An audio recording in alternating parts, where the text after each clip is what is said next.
जय श्री राधे राधे, जय माता दी। दोस्तों, कैसे हैं आप लोग? आशा करती हूँ आप लोग बहुत ही अच्छे होंगे। आपके अपने चैनल राधे राधे में आप सबका बहुत बहुत स्वागत है। माघ गुप्त नवरात्रि के तीसरे दिन इस देवी की होगी पूजा। जानिए पूजा की विधि और महत्व भी। नवरात्रि के तीसरे दिन माँ त्रिपुर सुंदरी को समर्पित है। इस शुभ दिन में पर माँ के भक्त उनकी विधि विधान से उपासना करते हैं। यह नवरात्रि तंत्र मंत्र की साधना के लिए अत्यंत शुभ मानी जाती है। देवी त्रिपुर सुंदरी 10 महाविद्याओं में से एक हैं और इनकी आराधना से साधक को दिव्य शक्ति की प्राप्ति भी होती है। दोस्तों, ये माता त्रिपुर सुंदरी हैं। ये 10 महाविद्याओं में से इनका तीसरा स्थान प्राप्त है। इन्हें ये तीसरे स्थान पे आती हैं। तीसरे दिन इन्हीं माता की सेवा की जाती है। इनसे पूजा करने में ऐसा कुछ भी नहीं है जो इनके लिए अदेय हो। अदेय तो किसी भी माता के लिए नहीं है। वो दे सकती हैं, सब कुछ देने में सामर्थ्यवान है मेरी मैया। लेकिन ये आप 9 दिन की अगर साधना कर रहे हैं तो 9 दिन की साधना में 10 महाविद्याओं की सेवा की जाती है, जिनसे आप लोगों को सब सुख प्राप्त होंगे।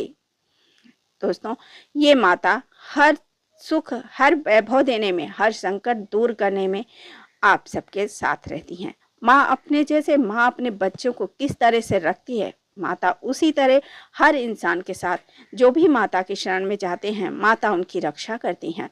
माँ त्रिपुर सुंदरी की पूजा का महत्व भी हम आपको इसी में बताएंगे। आप लोग ध्यान से जरूर सुनिएगा, क्योंकि हम वीडियो लंबा ना हो इसलिए उसमें से बहुत कुछ आपको जो जरूरी है जानना वो हम जरूर बताते हैं, जिससे आप सबका भी मंगल हो और हमें दोष पाप भी ना लगे, क्योंकि हम आधी अधूरी बात नहीं बता रहे हैं।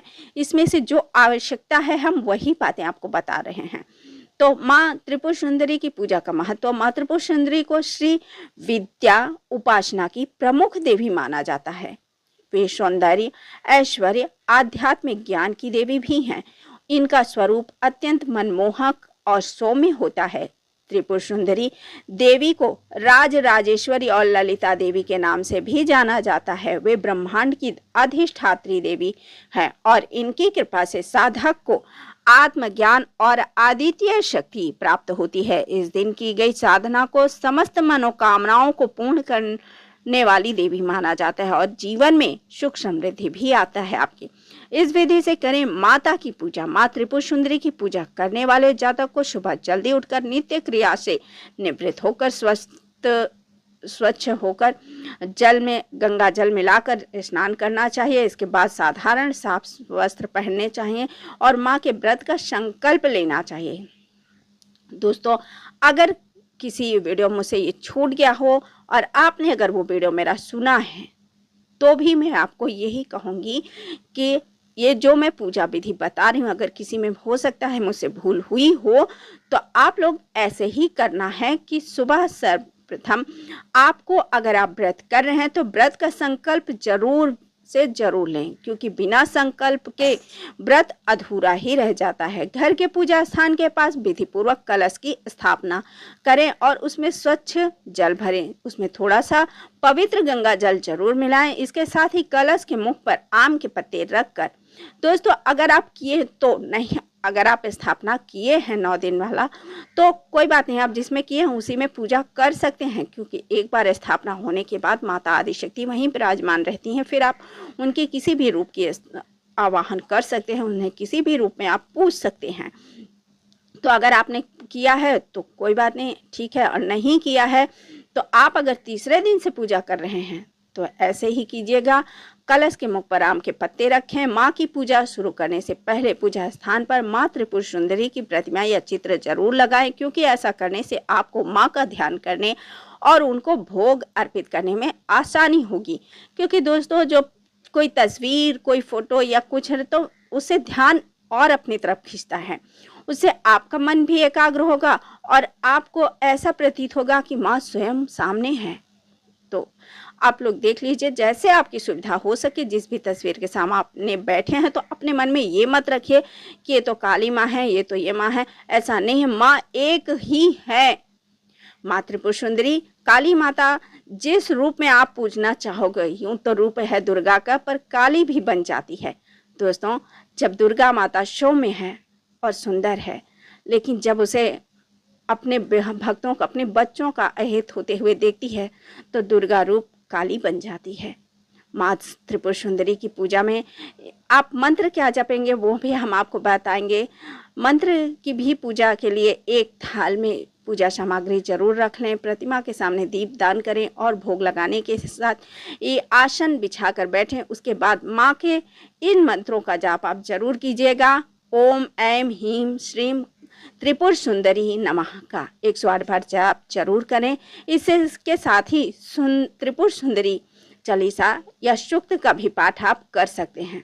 अगर आप पाठ नहीं कर सकते तो किसी पुरोहित या पंडित को भी बुला के आप पाठ करा सकते हैं। कथा को ध्यान से जरूर सुने, सबसे आखिरी में आरती करें और परिवार के सभी सदस्यों को प्रसाद वितरित जरूर करें। दोस्तों, तांत्रिक साधना का महत्व क्या है? देखिए, गुप्त नवरात्र में की गई जो तांत्रिक साधना होती है उसे विशेष फलदायी होता है। उसे ज़्यादा असरदार मानते हैं कि जो तंत्र लोग साधना करते हैं, क्योंकि उनकी साधना एकांत में और वो अलग तरीके से करते हैं। हम सांसारिक लोग हैं, हमारा परिवार है, तो हम माता को परिवार की तरह ही पूजते हैं। साधक इस दौरान श्री विद्या साधना, महाकाली साधना, बंगला मुखी साधना और करके सिद्धि प्राप्त कर सकते हैं। माँ त्रिपुर सुंदरी की कृपा से गुप्त विद्या और आध्यात्मिक शक्तियों की प्राप्ति भी होती है। माँ गुप्त नवरात्रि का तीसरा दिन माँ त्रिपुर सुंदरी की आराधना के लिए अत्यंत शुभ होता है और इस दिन सच्चे मन से माँ की अगर आराधना की जाए तो वो जरूर सफलता प्रदान करती है। सच्चे मन से की गई पूजा करने से हर मनोकामनाओं की पूर्ति होती है और हर समस्याओं का समाधान भी मिलता है और जीवन में सफलता भी प्राप्त होती है। तो माँ गुप्त नवरात्रि में अगर आप अपने घर में माता की कथा का पाठ करते हैं तो माता इससे बहुत ही प्रसन्न होती हैं। अपने भक्तों की पूजा से प्रसन्न होकर उनके सभी दुख दूर करती हैं और साथ ही सभी मनोकामनाओं को भी पूरा करती हैं। गुप्त नवरात्रि की कथा भी जरूर पढ़नी चाहिए, जो सुननी चाहिए, जिससे पुण्यदारी पुण्य बहुत माना जाता है कि बहुत पुण्यकारी कथा है ये।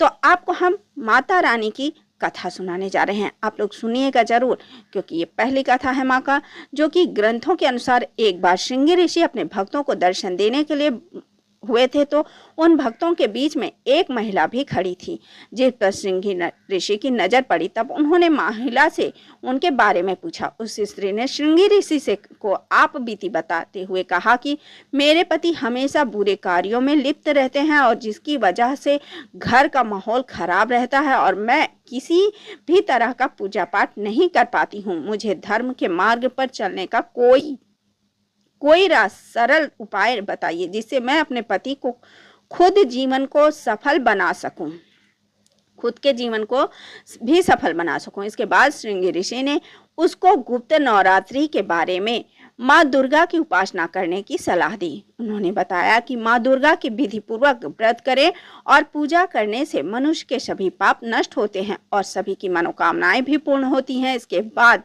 उस स्त्री ने सच्चे मन से माँ दुर्गा की उपासना की। कुछ समय बाद माता शक्ति ने के आशीर्वाद से उसका पति धर्म के मार्ग पर चलने लगा और एक अच्छा इंसान बन गया।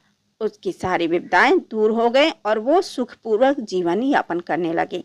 अब हम आपको दूसरी कथा बता रहे हैं, ध्यान से सुन लीजिए दोस्तों, क्योंकि ये कथा माता रानी का आशीर्वाद दिलाती हैं। दूसरी कथा है, धार्मिक कथा के अनुसार एक बार एक राज्य में बारिश न होने की वजह से भयंकर सूखा पड़ा।